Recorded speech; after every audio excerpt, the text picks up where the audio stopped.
হয়, আজি সদৌ অসম সংখ্যালঘু ছাত্ৰ ইউনিয়ন আমচুৰ কেন্দ্ৰীয় সমিতিৰ নিৰ্দেশমৰ্মে গোটেই অসম জুৰি এটি ব্যাপক আন্দোলনৰ কাৰ্যসূচী আছিল আৰু সেই কাৰ্যসূচীৰ লগত সংগতি ৰাখি আমি আমচুৰ উত্তৰ অসমৰ জিলা সমিতি ও মানৱ শৃংখল কাৰ্যসূচীৰ জৰিয়তে আমাৰ অভয়পুৰী সমজিলা এক্টৰ জৰিয়তে অসমৰ মাননীয় মুখ্যমন্ত্ৰী ডাঙৰীয়ালৈ 5 দফীয়া এখন স্মাৰক পত্ৰ প্ৰদান কৰিলোঁ।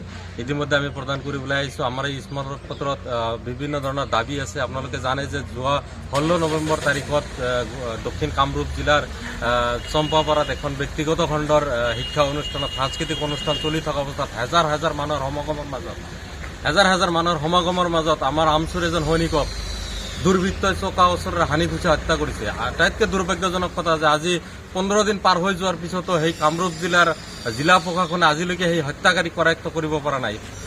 17 নৱেম্বৰ তাৰিখত লোহিত হুছেইনৰ দেউতাকে আবুল হুছেইনে গৰৈমাৰী থানাত এখন এজাহাৰ দাখিল কৰিছিল। গৰৈমাৰী পিএছত কেছ নম্বৰ 128/24 যিকেইজন আসামিক প্ৰদান কৰি এজাহাৰ দাখিল কৰিছে সেইকেইজন আসামিক আজিলৈকে কিয় কৰায়ত্ব কৰিব পৰা নাই।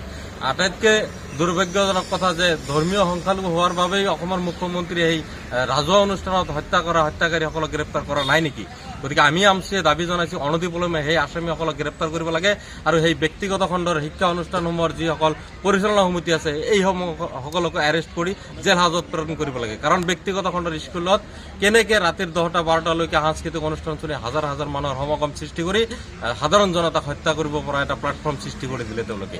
গতিকে তেওঁলোকে নিশ্চয় এই হত্যাকাণ্ডৰ লগত জড়িত আছে।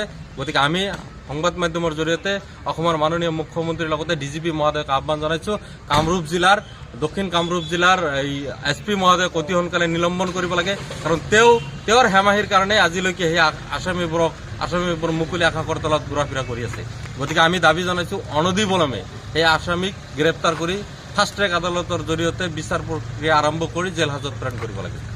অসম সংখ্যালঘু ছাত্ৰ ইউনিয়ন চমুকৈ আমচুৰ কেন্দ্ৰীয় সমিতিৰ নিৰ্দেশমৰ্মে অসমৰ অন্যান্য জিলা সমিতিৰ লগতে আমি উত্তৰ হাৰমাৰা জিলা সমিতিৰ উদ্যোগত যোৱা কেইদিনমান আগত 16 নৱেম্বৰ তাৰিখে আমাৰ দক্ষিণ কামৰূপ জিলাৰ অন্তৰ্গত চাম্পেপাৰাৰ আমাৰ আঞ্চলিক আমচুৰ এজন লোহিত হুছেইন নামৰ সাধাৰণ সম্পাদকক এখন সাংস্কৃতিক অনুষ্ঠানত হত্যা কৰাৰ প্ৰতিবাদত আজি আমি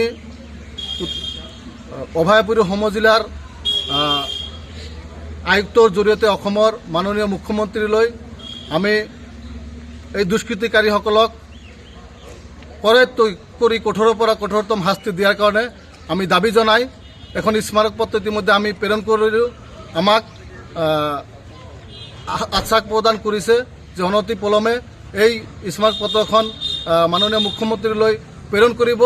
আমি আশাবাদী যে এই দুষ্কৃতিকাৰীসকলক অনতিপলমে কৰায়ত্ব কৰি যাতে কঠোৰৰ পৰা কঠোৰতম শাস্তি প্ৰদান কৰে। এনেকৈ ৰাজহুৱাভাৱে আমাৰ এজন সৈনিকক হত্যা কৰা সদৌ অসম সংখ্যালঘু ছাত্ৰ ইউনিয়ন আমচে কেতিয়াও আমি সহ্য নকৰোঁ। এইখিনিতে যদি তেখেতসকলেও উপযুক্ত ব্যৱস্থা গ্ৰহণ নকৰে অনাগত দিনত আমি তীব্ৰতৰভাৱে আমি ভয়ংকৰ আন্দোলন আমি গঢ়ি তুলিম। তাৰ বাবে সম্পূৰ্ণৰূপে সেই জিলা উপায়ুক্ত আৰু আমাৰ SP ডাঙৰীয়াই সম্পূৰ্ণৰূপে জগৰীয়া হ'ব আৰু তেখেতৰ যিহেতু আইন শৃংখলা তেখেতসকলে ৰক্ষা কৰাত ব্যৰ্থ হৈছে সেই দক্ষিণ কামৰূপ জিলাৰ উপায়ুক্ত আৰু লগতে আমাৰ SP ডাঙৰীয়াক অনতিপলমে শাস্তিমূলক ব্যৱস্থা গ্ৰহণ কৰিব লাগে বুলি আমি মুখ্যমন্ত্ৰীক দাবী উত্থাপন কৰিছোঁ। আৰু অনাগত দিনত ইয়াৰ যদি উচিত ব্যৱস্থা গ্ৰহণ নকৰে তাৰ কাৰণে আমি সদৌ অসম সংখ্যালঘু ছাত্ৰ ইউনিয়ন চমুকৈ আমচুৰ উদ্যোগত গোটেই অসমব্যাপী তীব্ৰতৰভাৱে ভয়ংকৰ আন্দোলন গঢ়ি তুলিবলৈ আমি বাধ্য থাকিম।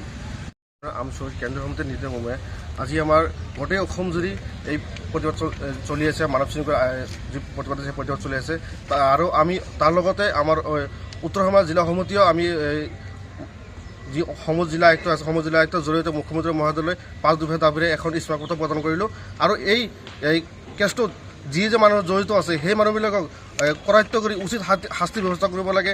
সেই পৰিয়ালটোক ন্যায় দিব লাগে। আমি ন্যায় বিচাৰিছোঁ। যদি এই ন্যায় নাপায় অন্যথাই আমি এক ভয়ংকৰ আন্দোলন গঢ়ি তুলিম। সেই ভয়ংকৰ আন্দোলন যদি কোনো বস্তু ক্ষয়ক্ষতি হয় বা কোনো মানুহৰ ক্ষয়ক্ষতি হয় সম্পূৰ্ণৰূপে দায়ী হ'ব দক্ষিণ কামৰূপ জিলাৰ জিলা আয়ুক্ত আৰু আৰক্ষী অধীক্ষক।